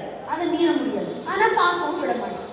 இவர் ஓயாம நடக்கிறார். கடைசியில பெருமாள் ஒரு வழி சொல்றாரு, நீ என்ன பண்ணு, தூதுவளை கீரை இருக்கு இல்லையா, அந்த கீரையை தினப்படி கொண்டு போய் அவர் சாப்பிட்ற சாப்பாட்டுல அந்த காய்கறிகளோட அவங்க கொடுக்குறப்ப இதையும் சேர்த்து கொடுக்குது அப்படின்னு சொல்றாரு. இந்த தூதுவளை கீரை தூது போகுமா? போயிட்டு என்னாச்சு அப்படின்னா தூதுவளை கீரை தினப்படி கொடுக்குறாங்க. அந்த கீரையோட ருசி பெருமாள் படுற கிருஷ்ண அவதாரத்துல தெரியல. அவர் நினைச்சா என்ன வேணாலும் பண்ணுவார், எந்த காரியத்தை எப்படி ட்விஸ்ட் பண்ணாலும் பண்ணுவார். கிருஷ்ணர் தூது போறப்ப நடக்கிற அந்த காட்சிகள் கேட்க அவ்வளவு அற்புதமா இருக்கும். இறைவன் நினைச்சா இவ்வளவு திருவிளையாடல்களை பண்ண முடியுமா? அப்படி இப்படிங்கிறக்குள்ள எல்லாத்தையும் தலைகிட பார்த்தீங்க. இப்போ கிருஷ்ணர் மூன்றாவதா தான் கிருஷ்ணர் தூது. முதல்ல 2 பேர் போய் அந்த தூது சரியா நடக்கல. 3ஆவதா கிருஷ்ணர் போறாரு. போன உடனே அவர் ஒரு லிஸ்ட் வச்சிருக்காரு. அந்த லிஸ்ட் படி ஒரு விஷயங்களாக முடிச்சுட்டு வர்றாரு. அழகா அப்படியே நேக்கா பண்ணிட்டு வர்றாரு. போன உடனே அவரை கொல்லணும்னு முடிவு. துரியோதனனுடைய முடிவு எப்படின்னா, அவங்க எப்படி பண்றாங்கன்னா, அவர் உட்கார ஆசனம் இருக்கு இல்லையா, அந்த ஆசனத்தை அப்படியே சரிஞ்சு உள்ள போயிடுற மாதிரி ஒரு திட்டம். அதுக்கு அவருக்கு கூட பெரிய ஒரு டீமே இருக்கு. யார் கூட இருக்கிற? அவருடைய மாமா யார்? சகுனி. அவரோட திட்டமிடல் எப்படி இருக்கு? வேற லெவல் இருக்கும் இல்லையா. அவருடைய திட்டம் என்னன்னா, வந்த உடனே பெருமாளை கிருஷ்ணரை அங்க அரசவையில் உட்கார வச்சு அந்த ஆசனத்தோட அவர் முடிச்சு கட்டணும் அப்படின்னு முடிவு பண்றாரு. போன உடனே அவர் என்ன பண்றாரு, நேரா துரியோதனனை பார்க்காம விதுரருடைய அரண்மனைக்கு போயிடுறார். விதுரருடைய வீட்டுக்கு போயிடுறார். விதுரர் மந்திரி பதவி தான் வகிக்கிறார். அவருக்கு அரசர்ல ஒரு முக்கியமான வேலை எதுவும் கிடையாது. சொல்ல போனா அவருக்கு அரச பதவியை கொடுக்க வேண்டிய ஒரு தகுதி இருக்கு. ஒரு தாசியருடைய மகன் அப்படிங்கிறதுக்காக அவரை எப்பவுமே ஒதுக்கி வச்சு துரியோதனன் பேசாத வார்த்தையே அவ்வளவு கோபமா பேசுவார். இப்போ விதுரருடைய அரண்மனைக்கு போயாச்சு கிருஷ்ணன். இதுவே துரியோதனுக்கு மிகப்பெரிய ஒரு அதிர்ச்சி. கிருஷ்ணர் வந்தோடனே வேலையை ஆரம்பிச்சுட்டாங்க அப்படின்ட்டு கோபத்தோட இருக்கு. போனவர் இப்போ துரியோதனனுக்கு பலம் என்னன்னா, விதுரருடைய அந்த தனுசு இருக்கு இல்லையா, அந்த வில் எல்லாத்தையும் அழிச்சிடும். அந்த அளவுக்கு பவர்ஃபுல்லான ஒரு ஆயுதம். அதை துரியோதனனுக்கு கிடைக்காம பண்ணும். அஸ்வத்தாமன் அவன் மிகப்பெரிய பலசாலி. அவனுடைய பலம் அவனுக்கு கிடைக்காம பண்ணும். துரியோதனனுடைய பலத்தை குறைக்கணும். இந்த விஷயங்கள் அத்தனையும் ஒரே ஒரு ஸ்ட்ரெச்னு சொல்லுவாங்களே, ஒரு இதுல முடிச்சிருவாரு. என்னன்னா, அங்க போன உடனே யார்கிட்ட, அஸ்வத்தாமன் கிட்ட என்ன சொல்றாருன்னா, அவங்க அப்படி அரண்மனைக்குள்ள போறாரு. அஸ்வத்தாமன் முன்னாடி வரான், வரவேற்கிறாங்க. வரவேற்ற உடனே தன் கையில இருந்த ஒரு பொருளை கீழே போடுறாரு. போட்டோன்னா அஸ்வத்தாமன் இப்படி குமிஞ்சு எடுத்து கொடுக்குறாரு. அவ்வளவுதான். இந்த காட்சியை மேல் மாடத்துல இருந்து துரியோதனனும் சகுனி பார்க்கிறாங்க. உடனே என்ன நினைக்கிறாங்க, பாரு உங்க வாதியார் பையன் என்ன பண்றாரு பாரு, மேல ஆகாச வாணிய சாட்சியா பூமி சாட்சியா நான் உங்களுக்கு உதவுறேன்னு ஏதோ சத்தியமணி கொடுத்த மாதிரி அவர் ஒரு காட்சியை பிம்பத்தை உருவாக்குறாரு. அவங்க தொலைவுல இருந்து பாக்குறாங்க. ஆனா என்ன நடக்குதுன்னு அவங்களுக்கு காதுல விளையுது. ஆனா அதை சகுனிக்கு இப்படி உணர்த்துற மாதிரி பெருமாள் பண்ணிட்டார், கிருஷ்ணர் பண்ணிட்டார். ஸோ அங்க அந்த அஸ்வத்தாமனை போர்க்களத்துல ஆயுதம் ஏற்றக்கூடாது, கலந்துக்க கூடாதுன்னு சொல்லிடுச்சு. அப்ப அந்த விஷயத்த சகுனி துரியோதனனுக்கு சொல்லிடுறாரு. அடுத்தது துரியோதனனுடைய வலிமையை குறைக்கணும். அவனை போர்ல பீமன் கிட்ட கதையாக அடி வாங்கணும்னா அவனுடைய உடலை பலத்தை குறைக்கணும். அப்ப என்ன பண்றது? அப்ப அவன் வந்து அன்று இரவு வந்து தன்னுடைய தாயை சந்திக்கிறதுக்காக காந்தாரி என்ன பண்றாங்கன்னா அவங்களுடைய பார்வையுடைய பலம் முழுக்க கொடுக்கறது அப்படின்னு சொல்லி வர்றாங்க. ஆடை இல்லாம வர சொல்றாங்க. ஆனா கிருஷ்ணர் போய் ஒரு ட்விஸ்ட் என்ன பண்ணி விடுறாரு, வெற்ற தாயா இருந்தாலும் ஆடை இல்லாம போவியா, ஒரு இலையாவது மறைச்சிட்டு போ சொல்லியாச்சு. அந்த இடத்துல அங்க ஒரு ட்விஸ்ட் முடிச்சிருச்சு. ஸோ அப்போ அந்த இலை மறைச்சிட்டு போனோன்னா தொடை பகுதியோட பலம் போயிடுச்சு. இப்போ விதுரரை போர்ல கலந்துக்க வைக்காம இருக்கணும். அப்போ விதுரர் முதல் யார் வீட்டுக்கு வந்த, கிருஷ்ணர் யார் வீட்டுக்கு வந்தாரு, விதுரர் வீட்டுக்கு போயிட்டார். உடனே துரியோதனன் வந்து கண்டபடிக்கிட்டான் சிற்றப்பாவுடைய ஸ்தானம். ஆனா அதை கூட மரியாதை இல்லாம எப்படி நீ பண்ணலாம், நீ அவங்களோட சேவையா, நீ வந்து நன்றி கெட்டவன், அப்படி இப்படி கண்டபடிக்கிட்டான். அந்த திட்ட சூழலை யார் உருவாக்கினா, கிருஷ்ணன். திட்டினோன்னா அவர் என்ன பண்றது, தன்னுடைய தனுசை முடிச்சு போட்டு இனிமே என் ஆயுதங்களுக்கு பயன்படாம போடட்டுனா, இவ்வளவு கோவப்படுத்துற இல்லை, நீ இவ்வளவு அவமரியாதையா பேசுற இல்லையா, என்னோட ஆயுதம் உனக்கு பயன்படுத்தாம போட்டோம், பயன்படாம போட்டோம்னு சொல்லி பண்ணிடுறேன். ஸோ பெருமாள் ஒரு காரியத்துக்கு எந்த அம்சமா இருந்தாலும் சரி, அவர் பண்ற அந்த காரியங்களுடைய சூட்சுமம் நம்மளுக்கு புரியாது. அவருக்கு நோக்கம் என்ன, அந்த போற முடிவுக்கு கொண்டு வரும், அந்த யுகத்தை முடிவுக்கு கொண்டு வரும். அதுதான் அவருடைய நோக்கம். இந்த சின்ன சின்ன விஷயங்கள் எல்லாம் பார்க்க நம்மளுக்கு ரொம்ப ஆச்சரியமா இருக்கும். ஒரு சின்ன நகர்வுல எவ்வளவு விஷயங்களை மாத்துறாரு. இப்போ நாதமுனிகளை தமிழகத்துக்கு கொண்டு வரலன்னா நம்மளுக்கு இந்த ஆழ்வார்களுடைய பாசனங்கள் நம்மளுக்கு கிடைச்சிருக்காரு. அதே மாதிரி ஆளவந்தார அரச பதவியிலிருந்து மாறி வர வைக்காட்டா நம்மளுக்கு அடுத்து வந்த மிகச்சிறந்த ஆழ்வார்களுடைய ஆச்சாரிய பரம்பரை தடுக்கப்படும். ஸோ அதை மாத்துறதுக்கு பெருமாள் சொன்ன வழி என்ன, ஒரு கீரை. அந்த கீரையை தூதா அனுப்புறது, தூதுவளை கீரையை கொடுக்குறாங்க. ஸோ தினப்படி போயிட்டே இருக்கு அந்த கீரை. அப்போ ஒரு நாள் என்ன பண்றாரு பெருமாள், போகுது நிறுத்தி, நீ கொடுக்க வேண்டாம் அப்படின்னு. தினப்படி சாப்பாடுல தூதுவளை கீரை சாப்பிட்டு ஆளவந்தாருக்கு பழகி போச்சு. அவ்வளோ அற்புதமான சுவை. அப்ப பெருமாள் நினைச்சாருன்னா அந்த சுவை பல மடங்கு எச்சா பண்ணிடுவார் இல்லையா. அதை சாப்பிட்டோன்னே ஆஹா எவ்வளோ அற்புதமா இருக்கு அப்படின்னு அந்த சுவையோட அதை வந்து பல மடங்கு அதை உணர்றாரு. ரொம்ப சந்தோஷமா சாப்பிட்றாரு. அப்போ ஒரு கட்டத்துல அந்த கீரை நின்று போயிடுது, வரல. உடனே ஆளவந்தாருக்கு என்னாச்சு அப்படின்னு சமையல்காரங்களை கூப்பிட்டு, அரண்மனை சமையல்காரன் கூப்பிட்டு, என்னாச்சு இந்த கீரை ஏன் வரல அப்படின்னு ஒன்று அவர் சொல்றாரு, எங்களுக்கு தெரியல சுவாமி, ஒருத்தர் கீரை கொண்டு கொடுத்துட்டு இருந்தாரு, ஒரு அடியார் ஒருத்தர் வந்தார், ஆனால் இப்போ அவர் வரதில்லை அப்படின்னு. சரி அவரை கூப்பிடு, பார்க்கலாம் கூப்பிடு அப்படின்னு சொல்லி அவரை கூப்பிட சொன்னார். கூப்பிட்ட உடனே அவர் காத்துட்டு இருந்ததே அந்த விஷயத்துக்காக தான். ஸோ ஆளவந்தார் கூப்பிடுறாரு அப்படின்னு உடனே இவர் ஆனந்தமா வரார், மணக்காலம் வரார். வந்த உடனே ரெண்டு பேரும் பார்த்துக்கிறாங்க. பார்த்த உடனே ஆளவந்தார் கேட்குறாரு, உங்களுக்கு என்ன வேணும்? அப்போ அவர் சொல்ற வார்த்தை, கொள்ளவர்களை கொடுக்க வந்தேன் அப்படின்னு சொல்றாரு. நான் வாங்கிக்க வரல, நான் உனக்கு ஒரு பெரிய பொக்கிஷத்தை கொடுக்க வந்திருக்கேன். பெரிய பொக்கிஷம்னா என்ன? அப்ப அவரு அதுக்கப்புறம் தான் தன்னுடைய குரு சொன்ன வாக்குறுதி, நாதமுனிகள் சொன்ன அந்த விஷயங்கள் எல்லாத்தையும் விளக்கமா சொல்றாரு. சொன்னதுக்கு அப்புறம் ஆளவந்தார கூட்டிட்டு போய் பெருமாளை தரிசிக்க வைக்கிறார். இந்த பொக்கிஷத்தை நான் உங்ககிட்ட ஒப்படைக்கிறேன். பெருமாளை என்னன்னு சொல்றாங்க, பொக்கிஷம்னு சொல்றாங்க. அந்த பாடல்களையும் பெருமாளுடைய பக்திங்கிற விஷயத்தையும் ஆளவந்தாருக்கு மணக்கால் நம்பி கொடுக்குறாரு. கொடுத்ததுக்கு அப்புறம் வைணவ ஆச்சாரிய பரம்பரை அடுத்த மிகச்சிறந்த ஒரு நிலைக்கு போகணும். ஆளவந்தாருடைய சீடர் தான் ராமானுஜன். வைணவத்துக்கு அவர் செஞ்ச அரும் பெரும் பணிகளை ஒரு இவ்வளவுதான் ஒரு வரையிலே நம்ம சொல்ல முடியாது. அவங்களுடைய கருணைக்கெல்லாம் வந்து இப்படி மக்கள் மேல, ஒரு மொழி மேல, பெருமாள் மேல பக்தியோட, மற்றவங்க மேல இவ்வளவு கருணையோட ஒரு பரம்பரை இருந்திருக்கா அப்படிங்கிறது ரொம்ப ஆச்சரியமா. எப்பவுமே வைணவர்கள் வந்து சமஸ்கிருதத்தை தான் ரொம்ப அவங்க போற்றுவாங்கன்னு சொல்லுவாங்க. ஆனா அது நிஜம் கிடையாது. ஏன்னா பெருமாளை தமிழுக்கு பின்னாடி போறாங்க. ஸோ அந்த பெருமாளை கும்பிடுற வைணவர்களும் தமிழ் மொழிக்கு மிகப்பெரிய மிகச்சிறந்த படி, ஒரு வைர கிரீட, தமிழ் மொழிக்கு ஒரு வைர கிரீடத்தை வச்ச மாதிரி அந்த பாடல்களை கொண்டு நம்மளுக்கு சேர்த்துட்டாங்க. இந்த அரும் பெரும் பணியை நாதமுனிகள் ஆரம்பிச்சு அதுக்கடுத்து வந்த ஒரு பரம்பரையும் மக்கள் கிட்ட கொண்டு போய் சேர்த்தாங்க. ராமானுஜனுடைய பணிகள் எல்லாம் வந்து இவ்வளவுதான் அவர் செஞ்சாரான்னு யோசிக்கவே முடியும். அவ்வளவு சிறப்பா செஞ்சிருக்காரு.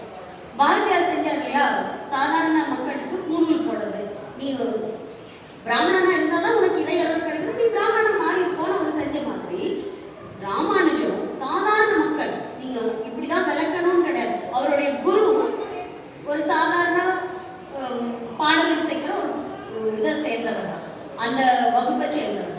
ஆனா வைணவத்துல குருவுக்கு எவ்வளவு மதிப்பு இருக்கு அப்படின்னா, ஒரு சீடர் தன்னுடைய குருவை போற்றணும் அப்படின்னா முதல் என்ன பண்ணுவாங்கன்னா, அவர் சாப்பிட்ட எச்சில் இலையில தான் சாப்பிடுவாங்க. குரு சாப்பிட்ட எச்சில் இலையில அவர் எவ்வளவு பெரிய நிலை அடைஞ்சிருந்தாலும் சரி, அந்த எச்சில் இலையில சாப்பாடு வாங்கி சாப்பிடுங்கிறது அவங்களுக்கு ஒரு பெரிய சீடருக்கு ஒரு பெரிய ஒரு ஆசை.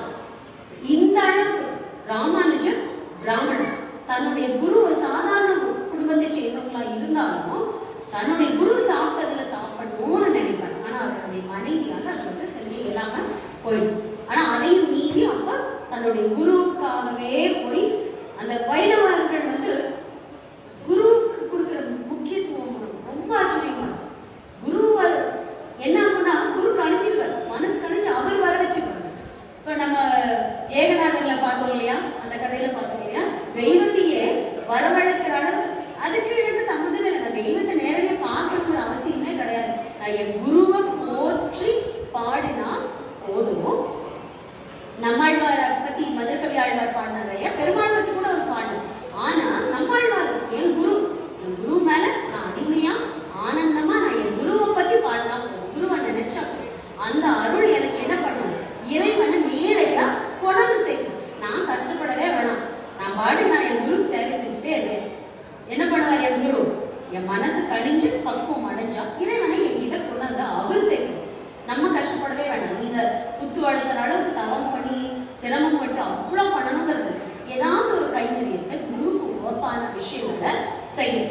அது நல்ல குருவா இருக்கும். அதுலயும் ரொம்ப ஜாக்கிரதையா இருக்கணும். இப்ப இருக்கிற காலகட்டம் ஒரு நல்ல குரு தான் நம்மளை தேர்ந்தெடுப்பாரு. ஸோ அப்போ அதுக்குரிய தகுதி உடையவங்களா நம்மளை மாத்திக்கணும். இப்போ யோசிச்சு பாருங்க, ஒரு புது வீடு போறோம் அப்படின்னா நல்லா சுத்தம் பண்ணி தூய்மையான ஒரு இடத்துல தான் வந்து நம்ம குடிப்போம். நம்ம மனசு எவ்வளோ கசன்னு. இந்த விஷயத்துல இறைவன் வரணும், குரு வரணும் அப்படின்னா நம்ம முதல்ல என்ன பண்ணிக்கணும், நம்மள தகுதியுடையவங்களா மாத்திக்கணும். ஒரு வேலைக்கு போகும்போது என்ன கேட்குறாங்க, உங்களுக்கு அதுக்கான தகுதி இருக்கா, படிச்சிருக்கீங்களா, அதுக்கான சரியான எக்ஸ்பீரியன்ஸ் இருக்கா, இத்தனை விஷயங்கள் ஒரு வேலைக்கே கேட்கும்போது இறைவன் வந்து குடியேற குரு வந்து கருணையோட நினைக்கிற இந்த மனசு எவ்வளவு பக்குவப்பட்டதா தூய்மையானதா, அவங்க வரதுக்கு நம்ம என்ன பண்ணணும், தகுதியுடையதான் மாற்றி வச்சோம். அவ்வளவுதான் நம்ம பண்ண வேண்டிய வேலை. ஸோ குருவர்களோட திருவர்களோடையும் ஆனந்தமாக அனைவரும் வாழ என்னுடைய வாழ்த்துக்களை தெரிவிச்சுக்கிறேன். அடுத்த வாரமும் வைணவ ஆச்சாரிய பரம்பரை பற்றின கதைகள் தொடரும். உங்களுடைய ஆதரவு வேண்டும். நன்றி.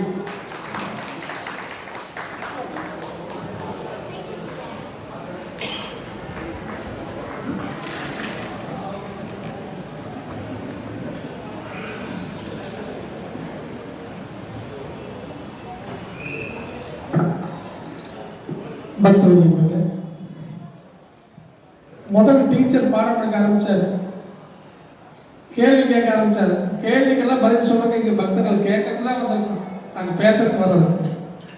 ஏன்னா டீச்சருக்கு எப்பவுமே மிரட்டு தொழில் தான் பேசுவாங்க. அந்த மாதிரி குருவர்கள்னால ஆண்டவனை கூட பார்க்க வேண்டியதில்லை.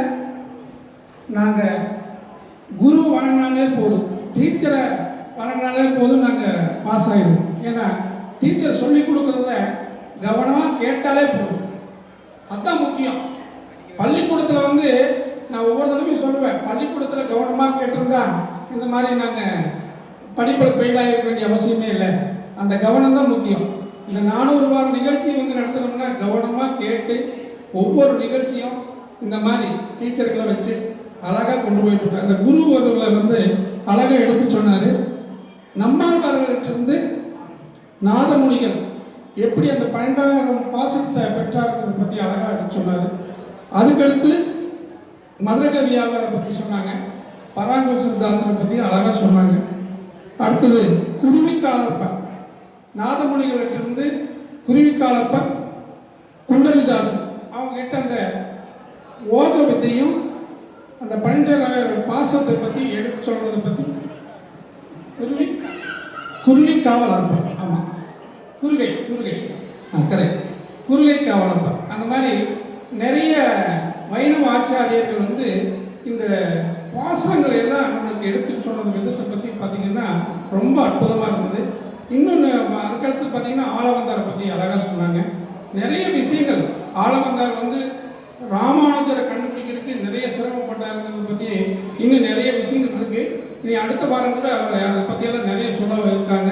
அது மாதிரி வைணவ ஆச்சாரியர்களை அருளிச்செயல்களை பற்றி நிறைய விஷயங்களை இந்த மேடையில் அந்த அம்மா சொன்னாங்க. அவர்களுக்கு நமது எஸ்விடி பசுமை அறக்கட்டளை சார்பாக மனமாற நன்றியை தெரிவித்துக் கொள்கிறோம். அடுத்தபடியாக இந்த நிகழ்ச்சியில் வந்து முதலிலிருந்து இறுதி வரை கேட்டு ரசிப்பவர்களுக்கு நமது நிர்வாகி CNR ராஜேந்திரன் அவர்கள் ஒவ்வொரு வாரமும் ஒவ்வொரு நினைவு பரிசை வழங்கி கொண்டிருக்கிறார். அந்த வகையில் சண்முகம் இந்த நினைவு பரிசு பெறுகிறார். அடுத்ததாக ஜோதி அவர்கள் இந்த நினைவு பரிசை பெறுகிறார்.